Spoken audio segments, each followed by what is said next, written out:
ನನಗೆ ಯಾವುದೇ ಸಚಿವ ಸ್ಥಾನವನ್ನ ಕೇಳೋದಿಲ್ಲ. ಸಚಿವ ಸ್ಥಾನ ಕೊಟ್ಟರೆ ಯಾರು ಬೇಡ ಅನ್ನಲ್ಲ. ನನಗೆ ಯಾವುದೇ ಸ್ಥಾನವನ್ನ ಕೇಳೋದಿಲ್ಲ. ಸಚಿವ ಸ್ಥಾನ ಕೊಟ್ಟರೆ ಯಾರು ಕೂಡ ಬೇಡ ಅನ್ನೋದಿಲ್ಲ.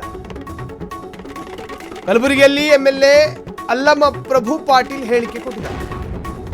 ಎಐಸಿಸಿ ಅಧ್ಯಕ್ಷ ಖರ್ಗೆ ಭೇಟಿ ಮಾಡೋದಕ್ಕೆ ಬಂದಿರುವೆ, ಸಚಿವ ಸ್ಥಾನ ಕೊಟ್ಟರೆ ಬೇಡ ಅನ್ನೋದಕ್ಕಾಗುತ್ತಾ? ಎಐಸಿಸಿ ಅಧ್ಯಕ್ಷರು ಯಾರಿಗೆ ಕೊಡ್ತಾರೋ ನೋಡೋಣ. ಕಲಬುರಗಿಯಲ್ಲಿ ಶಾಸಕ ಅಲ್ಲಮ ಪ್ರಭು ಪಾಟೀಲ್ ಹೇಳಿಕೆಯನ್ನು ಕೊಟ್ಟಿದ್ದಾರೆ.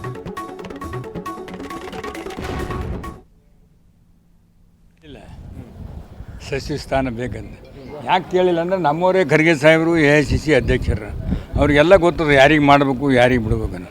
ನೀವು ಮಾಧ್ಯಮದವ್ರು ನನಗೆ ಕೇಳಿರಿ, ನೀವು ಸಚಿವ ಸ್ಥಾನ ಆಕಾಂಕ್ಷಿ ಯಾರಿಲ್ಲ. ಆಕಾಂಕ್ಷಿ ರಾಜಕೀಯದಲ್ಲಿ ಇರಬೇಕಾದ್ರೆ ಎಲ್ಲ ಆಕಾಂಕ್ಷಿ ಇಟ್ಕೊಂಡೇ ಬಂದಿರ್ತೀವಿ. ಕೊಟ್ಟರು ನಿಭಾಯಿಸೋ ಶಕ್ತಿ ಅದ ಅಂತ ಹೇಳ್ತೀನಿ. ನಿಮ್ಮನ್ನು ಅದೇ ಹೇಳ್ತೀನಿ. ಅಧ್ಯಕ್ಷರು ಇವತ್ತು ಭೇಟಿಯಲ್ಲಿ ಯಾವಾಗ ಬಂದಾಗ ನಮ್ಮ ನಾಯಕರ ಮೇಲಿನಲ್ಲಿ ಯಾವಾಗಲೂ ಕೂಡ ಅವ್ರು ಬಂದಾಗ ನಾವು ಕಂಪಲ್ಸರಿ ಇದ್ದೀವಿ.